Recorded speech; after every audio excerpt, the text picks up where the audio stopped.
Assalamualaikum warahmatullahi wabarakatuh. Salam guru penggerak. Di video kali ini izinkan saya memaparkan aksi nyata modul 1.4 budaya positif. Rancangan tindakan untuk aksi nyata yaitu yang pertama, mendiseminasikan implementasi budaya positif di kelas. Yang kedua, menanamkan budaya positif dalam membuat keyakinan kelas.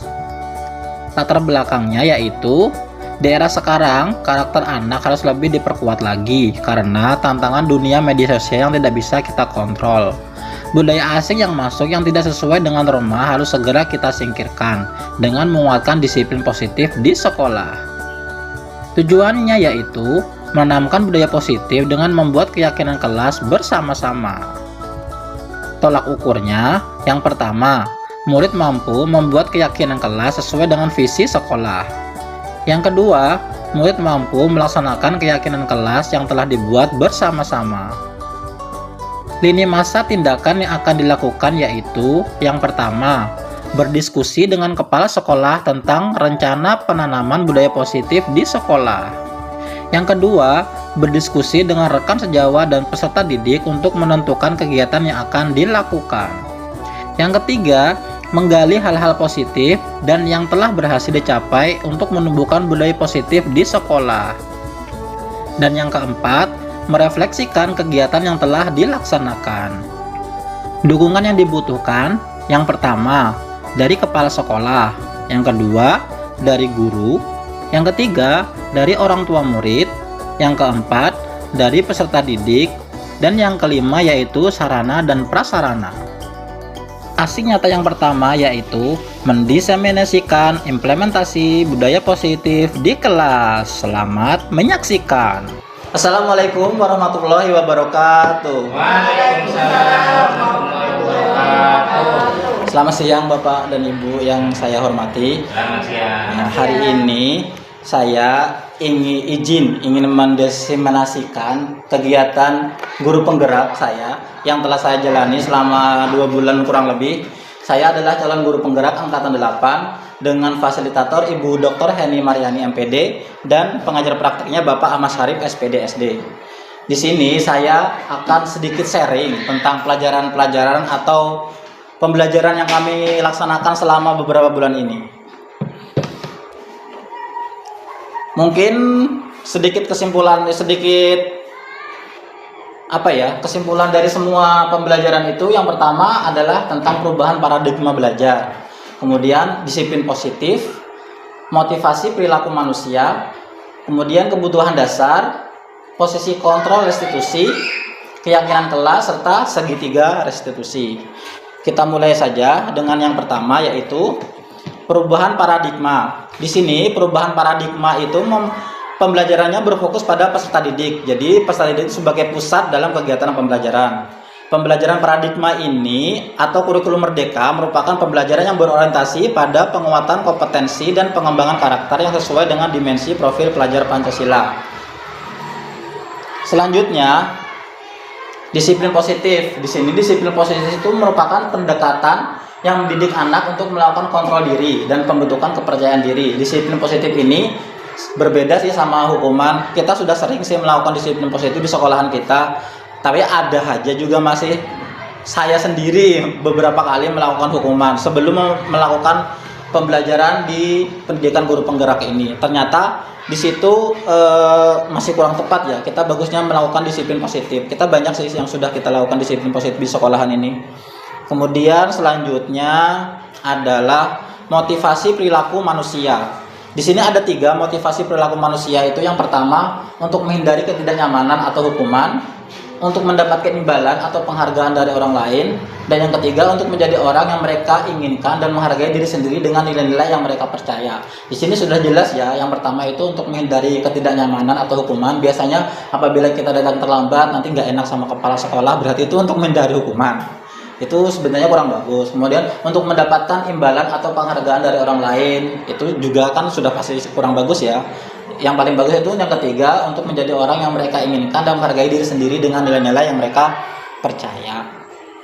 Selanjutnya, kebutuhan dasar manusia itu ada 5 ya. Di situ kebutuhan untuk bertahan hidup, kemudian cinta dan kasih sayang, kebebasan, kesenangan, dan kekuasaan. Jadi kelima ini sangat dibutuhkan sama kita semua.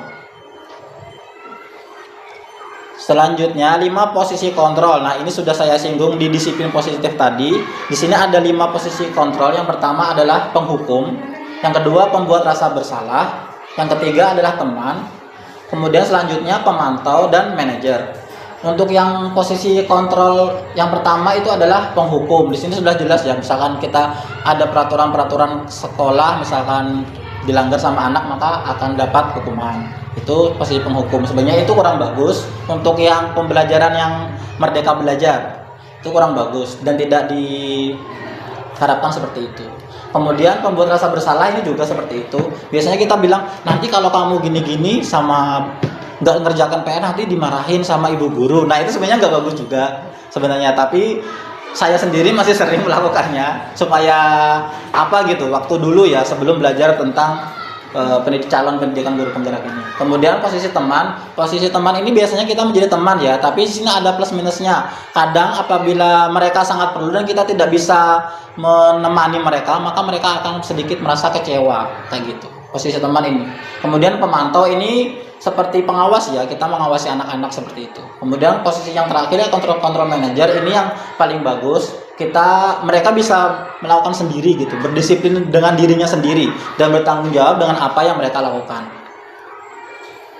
Kemudian di sini keyakinan kelas. Ini merupakan metode untuk menimbulkan kembali disiplin positif yang didasari oleh motivasi dari dalam diri. Keyakinan kelas, biasanya di kelas itu ada peraturan-peraturan kelas. Nah, di guru penggerak itu ada lagi ditambahi dengan keyakinan kelas. Kenapa nggak peraturan aja? Kenapa harus keyakinan? Kalau peraturan itu biasanya dibikin sama guru atau sudah ditentukan sama sekolahan. Kalau keyakinan kelas itu mereka yang bikin sendiri. Mereka maunya seperti apa? Misalkan ada kemana saya bikin keyakinan kelas itu mereka nyebutin datang tepat waktu. Kalau keyakinan kelas itu kita bikin menjadi kata-kata yang positif.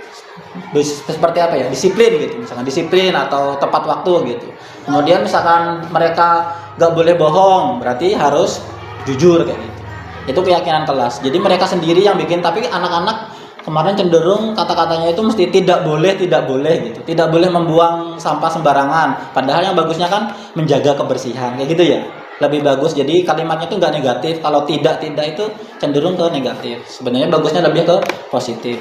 Dan keyakinan kelas ini lebih bagus daripada peraturan kelas karena mereka yang bikin sendiri. Jadi mereka merasa mempunyai kewajiban untuk bertanggung jawab dengan apa yang mereka buat. Selanjutnya, di sini ada segitiga restitusi. Restitusi itu sebuah cara menanamkan disiplin positif pada murid. Restitusi itu bukan untuk menebus kesalahan, namun untuk belajar dari kesalahan. Tujuannya untuk memperbaiki hubungan. Ini terdapat 3 langkah dari segitiga restitusi. Itu yang pertama menstabilkan identitas, yang kedua yaitu validasi tindakan yang salah, dan yang ketiga yaitu menanyakan keyakinan. Ini misalkan ada anak misalkan terlambat sekolah atau buang sampah sembarangan, kita kan pasti ada 5 posisi kontrol tadi. Penghukum langsung dimarahin kayak gitu kan, ada yang tadi. Nah yang paling bagus adalah posisi yang kelima tadi ya, kontrol manager. Nah kontrol manager itu ada 3 caranya, yaitu menstabilkan identitas, validasi tindakan yang salah, kemudian menanyakan keyakinan. Saya ingin contohkan mungkin apabila ada anak datang ke sekolah terlambat gitu, terus ditanyain apa itu fasilitasi menstabilkan identitas itu. Yang pertama, ngapa kok bisa terlambat kayak gitu ditanyain. Kemudian validasi tindakan yang salah itu misalkan mereka terlambat itu apa alasannya gitu ditanyain. Nggak langsung kita judge kayak gitu loh. Ada juga kan misalkan dia pas lagi terlambat itu bantuin ibunya atau bantuin ayahnya, tapi ada juga yang bangun kesiangan karena habis nonton jaranan mungkin kan malamnya, jadi datang terlambat. Jadi kita menggunakan segitiga restitusi. Ya itu saja yang ingin saya sampaikan. Terima kasih. Wassalamualaikum warahmatullahi wabarakatuh. Waalaikumsalam warahmatullahi wabarakatuh. Inggih, kalau misalkan ada yang ingin ditanyakan Bapak Ibu tentang yang saya sampaikan tadi, bisa saja. Saya nganu Pak segitiga restitusi kan. Oh, guys ya. Inggih ini. Yang pertama yang identitas sama validasi itu kan alasan tadi loh. Iya, validasi tindakan. Yang pertama yang identitas itu menanyai kayak apa tadi? Kalau untuk menstabilkan identitas itu yang pertama kan dia datang terlambat, kita tanya kenapa dia terlambat kayak gitu. Kenapa kan alasan juga loh. Iya, Terus yang validasinya kayak apa? validasinya itu habis itu kan dia alasannya apa gitu gini. Misalkan kalau kemarin tuh ada yang datang terlambat itu misalkan delok jaranan, dia nggak bangunnya tuh kesiangan gitu. Nah itu dia mulai ke validasi tindakan yang salah. Boleh saja, misalkan saya tonjolkan kata-katanya ya. Iya. Oh boleh saja kita melakukan kesalahan kayak gitu. Kita datang terlambat sekali-sekali juga boleh. Kan nggak semua manusia itu sempurna kayak gitu. Itu validasi tindakan yang salah. Salah kan sebenarnya tindakan itu. Namun lain kali kita harus bisa berubah untuk lebih baik lagi. Caranya biar supaya tidak terlambat, ya bisa pasang alarm, bisa minta tolong ibu bangunkan, seperti itu validasi tindakan yang salah. Jadi sebenarnya apa? Tindakan yang terlambat itu salah, kita benarkan dan kita tuh nggak menjat. Sebenarnya manusia itu harus sempurna enggak, tapi kita kan ada juga salah gitu. Kita contohkan diri sendiri saja. Iya, Bapak juga pernah bangun kesiangan kayak gitu. Namun nanti kita akan harus berubah untuk kedepannya supaya pembelajaran kamu juga akan lebih baik. Kalau menanyakan keyakinan itu biasanya yang terakhir Pak Nggih. Yeah. Keyakinan tuh keyakinan kelas. Keyakinan kelas itu kan kita sudah bikin tuh kemarin anak-anak disiplin waktu katanya tidak boleh datang terlambat kayak gitu kan kata anak-anak kita bikin keyakinan kelasnya disiplin waktu. Tanyain, kamu kemarin masih ingat nggak keyakinan kelas kita? Masih kayak gitu. Apa keyakinan kelas-kelas yang hari ini kamu tidak tepati gitu? Disiplin waktu Pak. Nah berarti dia masih ingat kayak gitu. Itu menanyakan keyakinan yang sudah dia sendiri langgar gitu, yang sudah mereka sendiri bikin seperti itu Pak. Poin-poinnya aja berarti lah menanyakan keyakinan ini misalnya kata yang negatif tadi tidak itu enggak dibuat lagi lah. Nggih sebenarnya. Poinnya aja disiplin waktu. Nggih ya. Misalnya apalagi disiplin. Kalau bikin kebersihan kayak apa? Menjaga kebersihan. Menjaga kebersihan. Menjaga kebersihan. Tapi sebenarnya boleh Pak, selain keyakinan kelas itu kesepakatan kelas. Nah, kesepakatan kelas itu juga lebih bagus daripada peraturan kelas. Kesepakatan kelas itu boleh saja ditulis tidak boleh membuang sampah sembarangan. Itu kan kesepakatan kita aja. Tapi alangkah lebih baiknya diubah menjadi kalimat-kalimat positif dengan menjadi keyakinan kelas seperti itu. Gitu. Tunggu Pak. Siap. Ada lagi ibu-ibu bapak misalkan ada yang tidak dimengerti. Cukup nggak? Nanti kalau misalkan nggak paham lagi bisa ditanyakan. Kalau sambil jalan di kantor ya, bisa tanyakan lagi. Oh ini gimana tadi Pak? Gitu. Ya boleh.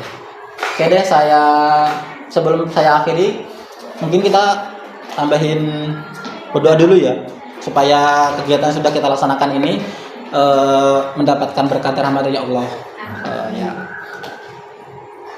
Bismillahirrahmanirrahim. Alhamdulillahirabbil alamin. Alhamdulillah wa na'amahu ya qafi mazida ya rabbana alhamdu kami yang bagi jalal wajhika wa azim sultanik. Allahumma shalli ala sayyidina Muhammad wa ali sayyidina Muhammad. Allahumma rabbana fi din wa afiatan fi jasadi wa ziyadatan fi ilmi wa barakatan fi rizqi wa taubatan qabla al-maut wa rahmatan indal maut wa barakatan ba'dal maut. Allahumma hawwin alaina fi sakaratil maut wa najatan minan nar wa al-hisab hisab. Rabbana atina fid dunya hasanatan wa fil akhirati hasanatan wa qina adzabannar. Subhana rabbika rabbil izzati amma yasifun wa salamun alal mursalin walhamdulillahi rabbil alamin. Terima kasih Bapak-bapak dan Ibu-ibu. Saya akhiri wabillahi taufik wal hidayah. Wassalamualaikum warahmatullahi wabarakatuh. Aksi nyata yang kedua yaitu menanamkan budaya positif dalam membuat keyakinan kelas. Selamat menyaksikan. Assalamualaikum warahmatullahi wabarakatuh.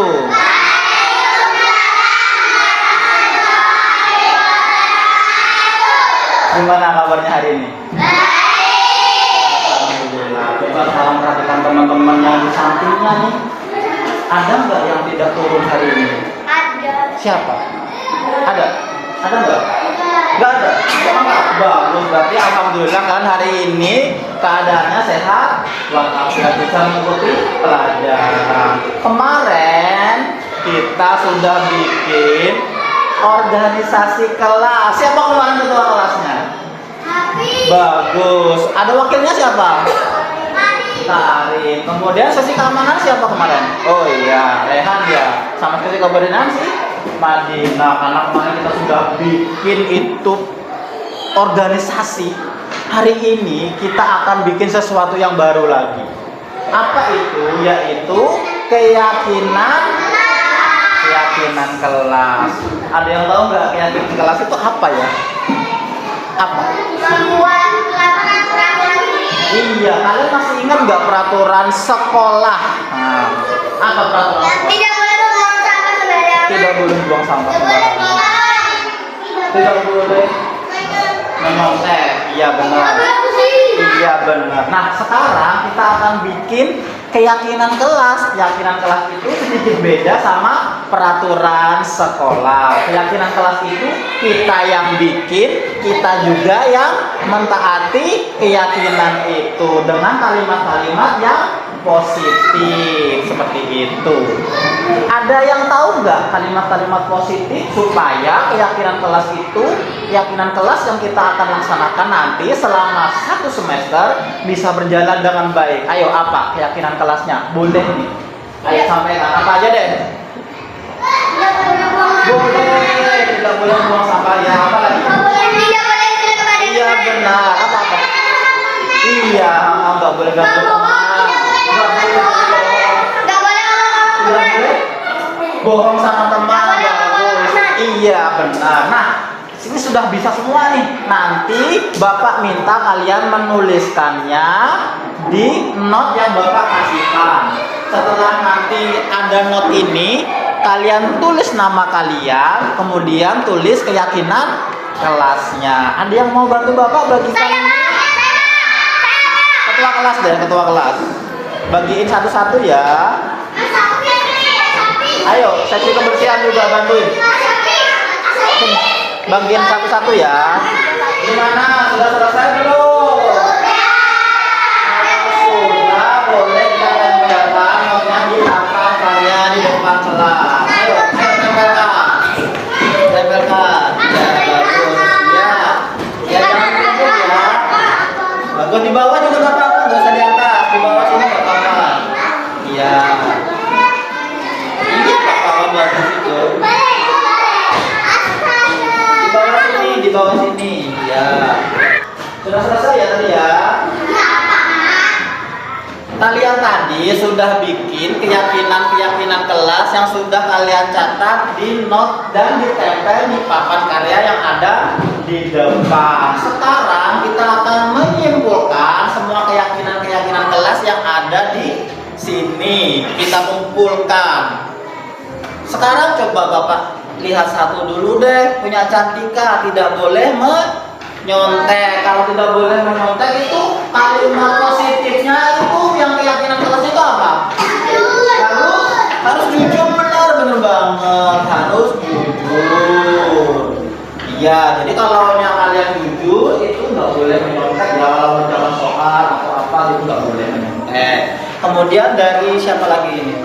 Tidak boleh datang terlambat. Kalau tidak boleh datang terlambat itu kalimat positifnya apa ya? Disiplin, ya enggak? Kalau disiplin berarti kalian kalau ke sekolah harus datang tepat waktu, benar. Berarti harus disiplin. Bagus. Kemudian kalau ini ada lagi, Bapak bacakan lagi deh. Oh, iya, ini dari siapa ini? Arina ya? Tidak boleh jahil. Nah, kalau tidak boleh jahil itu apa? Berarti harus saling menghormati.